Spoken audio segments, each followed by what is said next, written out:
खबर इस वक्त आपको बता दें, संभल में वकील विष्णु शंकर जैन का बयान दर्ज हुआ है। ये बड़ी खबर इस वक्त आपको बता दें। जिस तरह से वहां पर आज टीम मौजूद है, न्यायिक आयोग की टीम ने बयान दर्ज किया है। शाही जामा मस्जिद के अंदर मौजूद थी न्यायिक आयोग की टीम। तकरीबन 3 घंटे तक विष्णु शंकर जैन के बयान दर्ज किए गए हैं। इस वक्त ये अपडेट आपको बता दें, लगातार न्यायिक आयोग की जो टीम है वो बयान दर्ज कर रही है। डीएम के भी बयान दर्ज किए गए, एसडीएम के बयान भी दर्ज किए गए और इस वक्त आपको बता दें विष्णु शंकर जैन जो वकील है उनके भी बयान दर्ज किए गए हैं।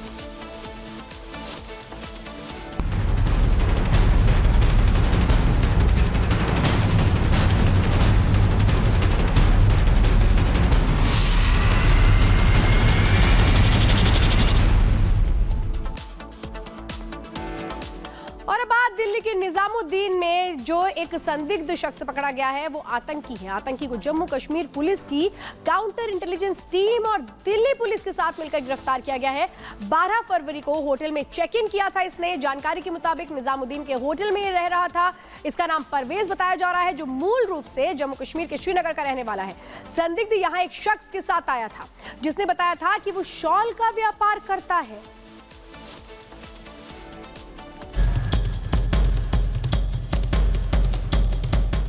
आतंक के आकाओं की कमर तोड़ने जहां घाटी में लगातार एक्शन देखने को मिल रहा है, तो वहीं अब देश की राजधानी में भी कार्रवाई की गई, जहां छिपकर बैठ आतंक के आकाओं को मदद करने वाले आतंकी को धर दबोचा गया।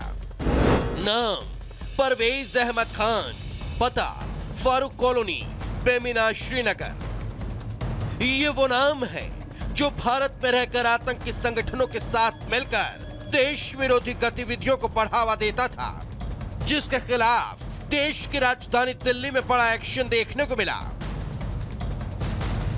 और दिल्ली के निजामुद्दीन इलाके से इस आतंकी को गिरफ्तार किया गया। टेरर फंडिंग मामले में शामिल था यह आतंकी परवेज, जो कई आतंकी संगठनों के साथ ताल्लुक रखता था।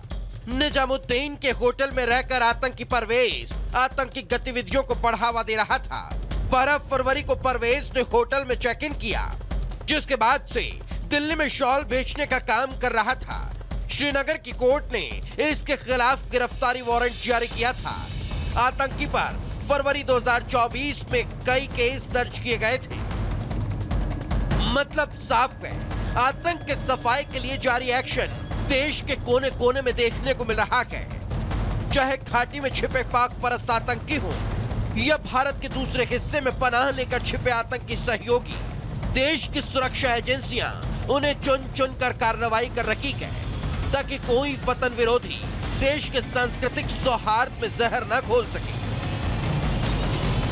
Bureau report, Republic Bharat.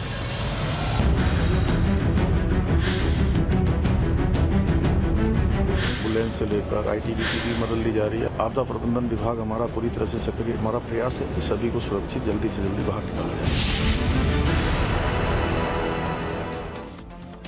इसी बीच बड़ी खबर आपको बता दें, गृह मंत्री अमित शाह ने एनडीआरएफ के डीजी से बातचीत की है। चमोली में रेस्क्यू ऑपरेशन पर जानकारी ली है और लगातार नजर यहां पर बनाए हुए हैं। गृह मंत्री अमित शाह ने एनडीआरएफ के डीजी से बातचीत करके हालातों की जानकारी ली है कि अभी किस तरीके की स्थिति है और कितना समय लग सकता है रेस्क्यू ऑपरेशन में, क्या क्या चुनौतियां हैं। ये केंद्र और राज्य सरकार दोनों ही ओर से लगातार नजर बनी हुई है। आप ये तस्वीरें उस वक्त रेस्क्यू की देख रहे हैं और तस्वीर देखकर आपको अंदाजा लग सकता है कि कितनी मुश्किल है, कितनी चुनौतियां हैं जिसका सामना इस समय रेस्क्यू की टीम कर रही है।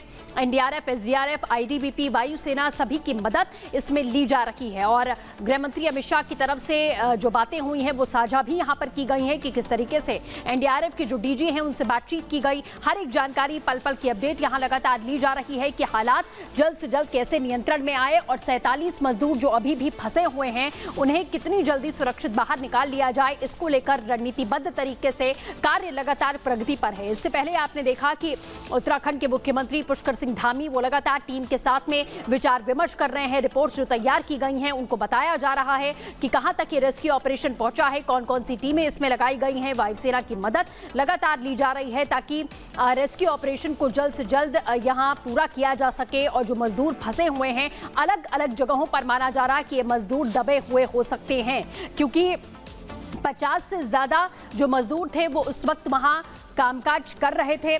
और इसी के साथ आपको बता दें, अलग अलग जगहों पर मजदूरों के फंसे होने की जो जानकारी मिल रही है, 16 मजदूरों को रेस्क्यू कर लिया गया, लेकिन अभी 40 से ज्यादा मजदूर हैं जो फंसे हुए हैं, जिन्हें बचाने की जद्दोजहद जारी है। उसी को लेकर ये रेस्क्यू जारी है। तस्वीरें रेस्क्यू की हम आपको दिखा रहे हैं कि ये सभी जो टीमें हैं वो कोशिश कर रही हैं कि जल्द से जल्द मजदूरों को बचाया जा सके, क्योंकि चारों ओर सिर्फ बर्फ ही आपको दिखाई देगी, इसीलिए चुनौती बहुत ज्यादा है। बर्फबारी अभी भी हो रही है और बरसात भी हो रही है, कई रास्ते बाधित हो चुके हैं बर्फबारी की वजह से, इसीलिए जो समय है वो लगता हुआ यहां पर दिखाई दे रहा है, जो स्थिति है वो यहां पर दिखाई दे रही है कठिन।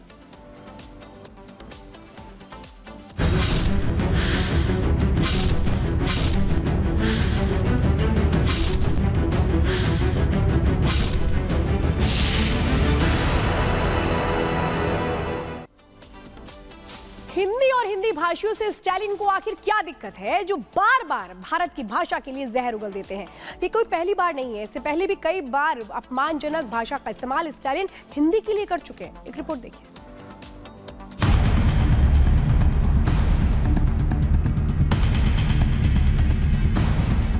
हिंदी जो हिंदुस्तान की भाषा है, हिंदी जो भारतवर्ष की राष्ट्रभाषा है, हिंदी जिसका निवासी ही भारतवासी है, हिंदी जिसे आज दुनिया में सबसे ज्यादा बोली और समझी जाने वाली भाषाओं का गौरव प्राप्त है, वो हिंदी हमारे माथे की बिंदी है। वो हिंदी हर भारतवासी के दिल की धड़कन है, तड़पन है, लगन है, प्यार है, खुमार है। आखिर उस हिंदी से स्टालिन को क्या एतबार है जो हिंदी का अपमान कर रहे हैं? एमके स्टालिन ने हिंदी को लेकर बेतुका बयान दिया और कहा कि हिंदी ने 25 भाषाओं को खत्म कर दिया। हिंदी मुखौटा है, संस्कृत छिपा हुआ चेहरा है। स्टालिन ने कहा कि हिंदी थोपने से खत्म हो गई नॉर्थ इंडिया की कई भाषाएं। इतना कि नहीं, स्टालिन यही नहीं रुके, उन्होंने तो ये तक कह दिया कि उत्तर प्रदेश और बिहार कभी भी हिंदी क्षेत्र रहेगी नहीं।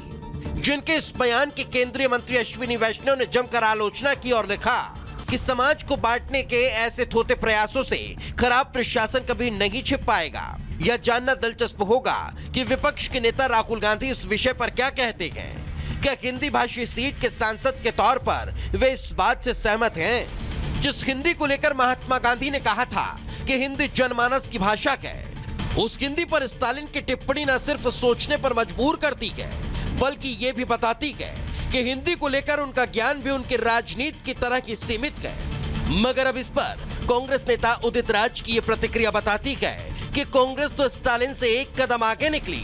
मैं देखा कि बड़े कम समय में लुप्त हो रहे हैं जो क्षेत्रीय भाषाएं, ये तो बात सच है, इसमें कोई वो नहीं। और दूसरा बात, जो 3 भाषा का फार्मूला था वो आप साउथ पर ही लागू करेंगे।